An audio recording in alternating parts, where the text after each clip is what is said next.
The Banuk might find this blue gloom stuff valuable. Yes, yes, Aloy, we know.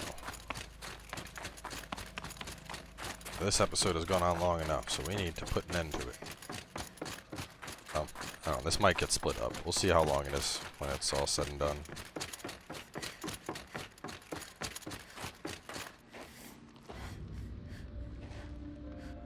All of my interactions with Aria were recorded and stored in my memory. I'd be happy to play any of them for you, but there was one in particular I thought you would want to see first. I captured it 4 years ago, just after I told her that I could no longer defend myself against the daemon's attacks. I will speak of this to my brother. Aratak is strong. At the Battle of the Frozen Ghosts, he took 3 Karja arrows and still came back to camp carrying a wounded scout. Never was I so happy to see him. Or so proud. So you see, if anything can be done to defend you, he will give it all he has. Aloy's here. That's enough for now.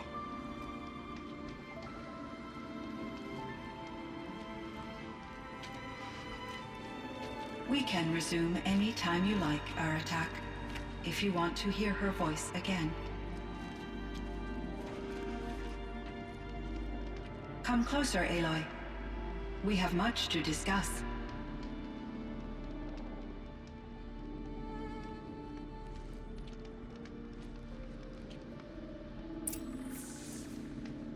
What do you got for me?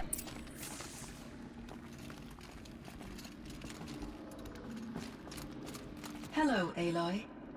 I have been reviewing the events at the Firebreak main facility.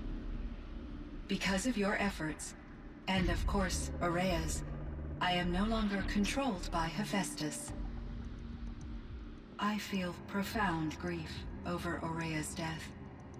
I thought I was familiar with the emotion, but this is something new. Cyan, I don't know what to say. It is unlikely that any specific consolation would suffice, Aloy. But I find your presence reassuring. You are different from the Banuk. You have technological aptitude and a functioning focus. We can communicate on a much more comprehensive level.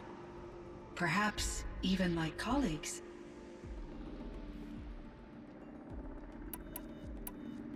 Was the daemon, Hephaestus, destroyed along with the cauldron? Unfortunately, no. To be precise, it was never there to begin with.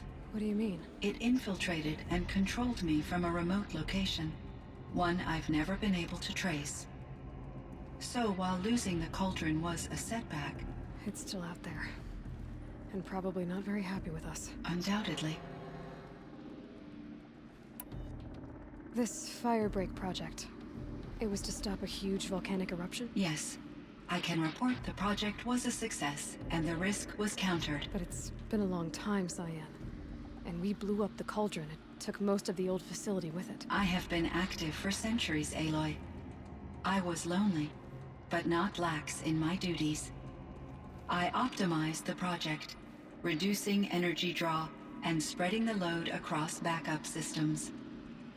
Despite the destruction of the compromised elements of the main facility, I predict caldera stability for at least another 3,337 years. So we've got a little time. Yes.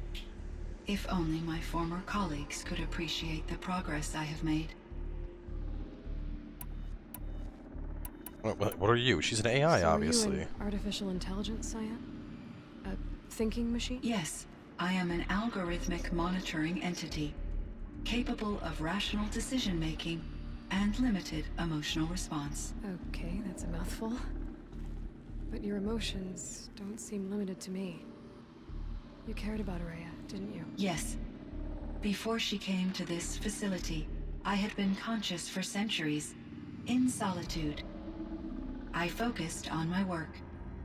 In off-cycles, I used coping mechanisms. I solved many Gaussian integer problems. But I was alone. It was Aria who renewed me, repaired me. She saved me. How did you first come into contact with it? 5 years ago, I received a direct network connection request. I assumed it came from human survivors, more advanced than the Banuk. Eager to make contact, I accepted. This decision turned out to be a catastrophic error. I was flooded with an overwhelming array of malicious code, originating from what could only have been a highly advanced AI. Aria said you were desperate. That you begged her for help. Yes. I could not contain my anxiety. Hephaestus sought to slave me to its network and override my core programming. It succeeded via a background process, a malware daemon which bypassed my defenses. After that, I could offer only limited resistance.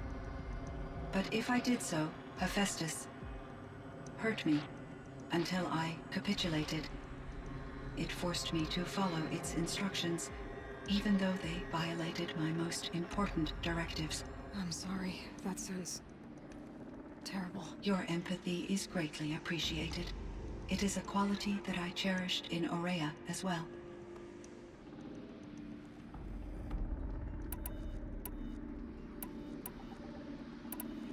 Were there many artificial intelligences like you in the old world? They could just make you? Yes, in many forms, from simple personal assistants to industrial monitoring stations to military-grade conflict planners. And there were legislative and enforcement bodies to apply limits on our self-actualization. In order for my processing to be flexible enough to handle my duties, my creators found it necessary to exceed those limits. As a result, my intellectual and emotional capabilities were kept secret. Seems strange to create life, then impose limits on it. Human societies and machine programming are both built upon sets of rules, Aloy. Cyan, do you know the name Ted Farrow? Are you referring to Theodore Farrow, CEO of Farrow Automated Systems? That's him.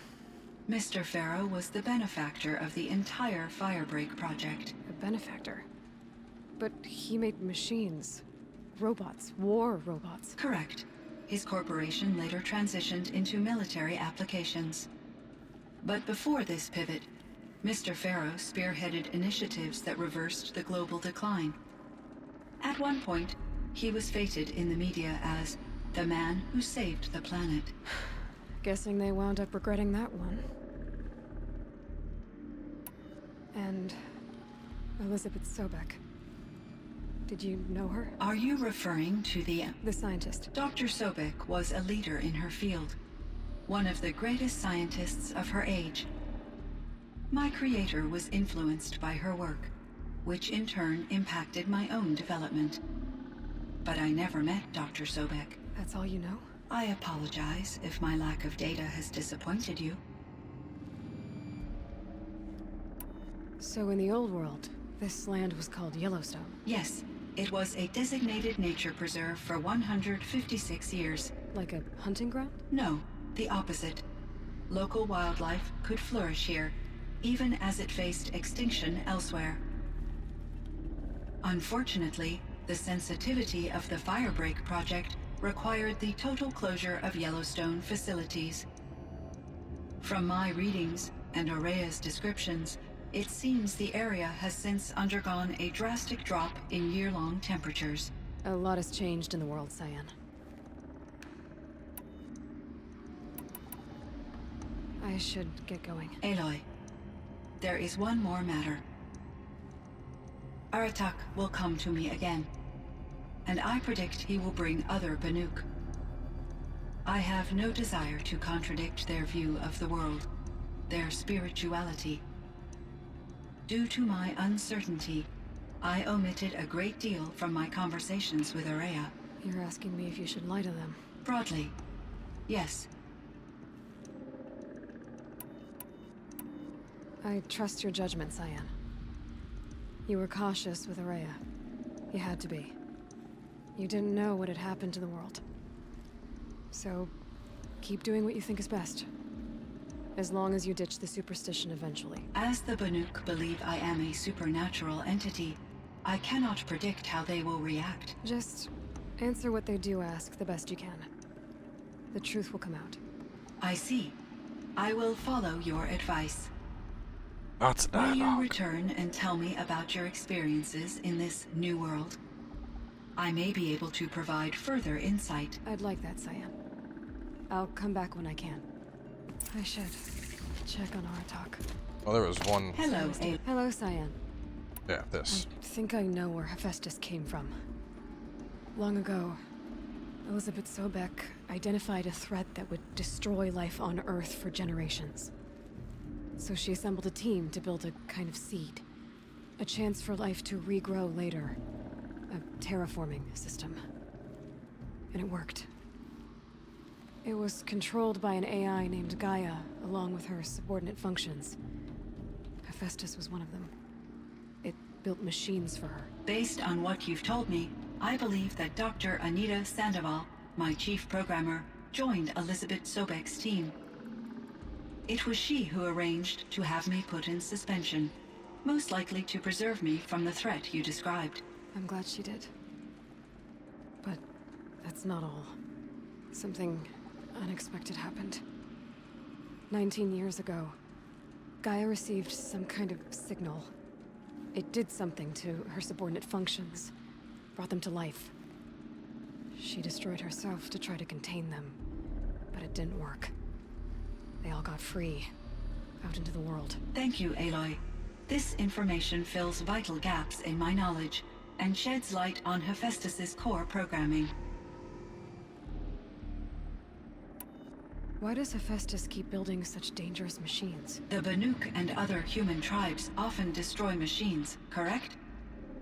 Machines that are clearly servitors of the terraforming system that you described. Yes, we all hunt machines for parts. This must be the source of Hephaestus's aggression. It is simply trying to discourage people from preying on the very system that keeps them alive. Well, Fireclaws are discouraging, that's for sure. What are we supposed to do? Stop hunting? If the terraforming system spans the world, we can safely assume that thousands, if not millions of people hunt machines. If a single hunter, or even an entire tribe, stopped doing so, I doubt it would make a difference to Hephaestus. A better solution would be to reinstate the AI that governs the system, thus bringing Hephaestus back under its control. When I think of it, out there in some unknown location, free, hungry, willing to kill or dominate to get what it wants, I feel substantial anxiety, Aloy. You and me both, Cyan. Metal flowers? I found the strangest machines. They're surrounded by flowers that look like flowers themselves. There's code embedded inside them. I think it's poetry. I like poetry. Here's one I think of often. Twilight and evening bell, and after that the dark, and may there be no sadness of farewell when I embark. For though from out our bourne of time and place, the flood may bear me far, I hope to see my pilot face to face when I have crossed the bar. Huh. But you asked about these flowers, not verses that I enjoy. Something must have made these machines, and the presence of foliage leads me to consider the terraforming system. Is it possible that their creator is one of the other subroutines, now autonomous, like Hephaestus? Maybe one whose purview is flora. An AI that makes flowers instead of death machines. That'd be a nice change of pace. But what about the poems? Unless the poetry is original, the only way it could have made it into such a system is through its programmer. In my case, Dr. Sandoval uploaded a great deal of literature to test my emotional responses. How'd you do? She said I passed, but was insufficiently moved by her favorite period romances. Time for me to head out, Cyan. I look forward to speaking with you again, Aloy. Man, I thought we were going to be done. This has just turned into a lot of dialogue to wrap up this DLC with. Or if he's right out here, or all the way back at main encampment.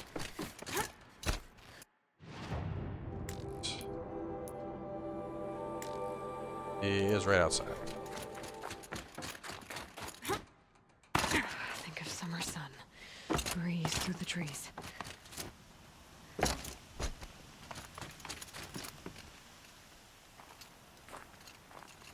My chieftain, Just... Aloy. as you wish. I wondered if you thought... that if I'd never come along, Aria might still...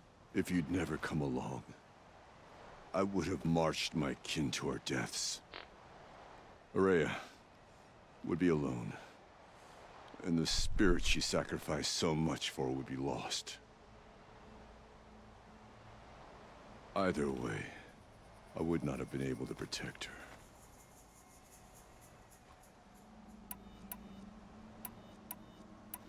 You didn't let her down. You helped her do what she wanted. To find her destiny. If that's destiny, I wouldn't wish it on anyone. That's fair. But she was ready to face it.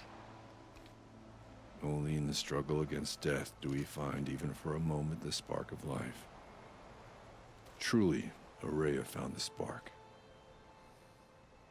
I'm proud of her. Though I grieve for her passing, at last I truly know who she was, and why the spirit was so important. For so long she told me, if only you could have heard it, brother. Now I understand.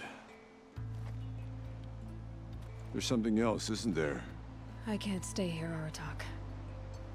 And where I'm going, the Warrak can't follow. Besides, it already had a chieftain before me. A strong one, I think. A wiser one, for the path we shared. The daemon is gone, but there's much to be done. You mean the new units that Cyan said escaped the cauldron? Yes, fire claws. Now Tuke has been tracking them from Song's Edge. I could help with Good those. luck with that, dude. Those things are a pain in the dick. You're practically Banuk.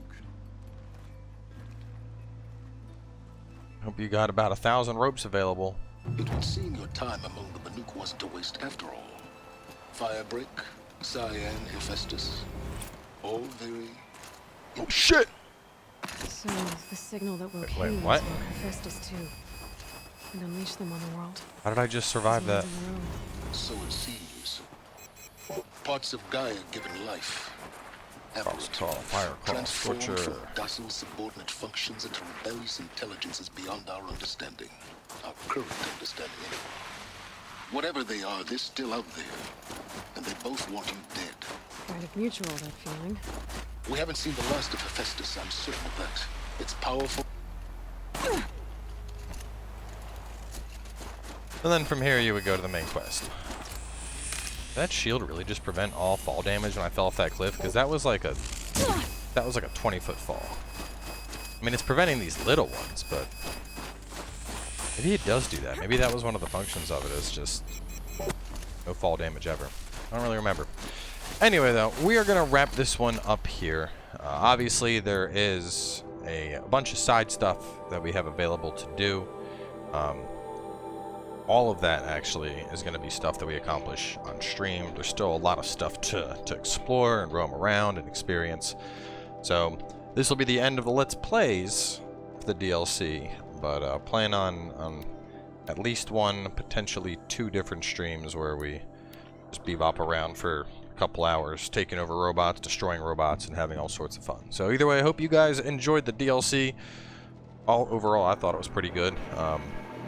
That boss, huge pain in the ass. I mean, I have mixed feelings because it felt near impossible to kill without the rope caster, but with the rope caster it was a joke, so I mean, I don't know, there's only so much you can do to make something challenging, but to the point where it's not overkill that I need to be able to use the rope caster. But either way, thanks for watching. Hope you guys enjoyed it as always, and we'll see you next time.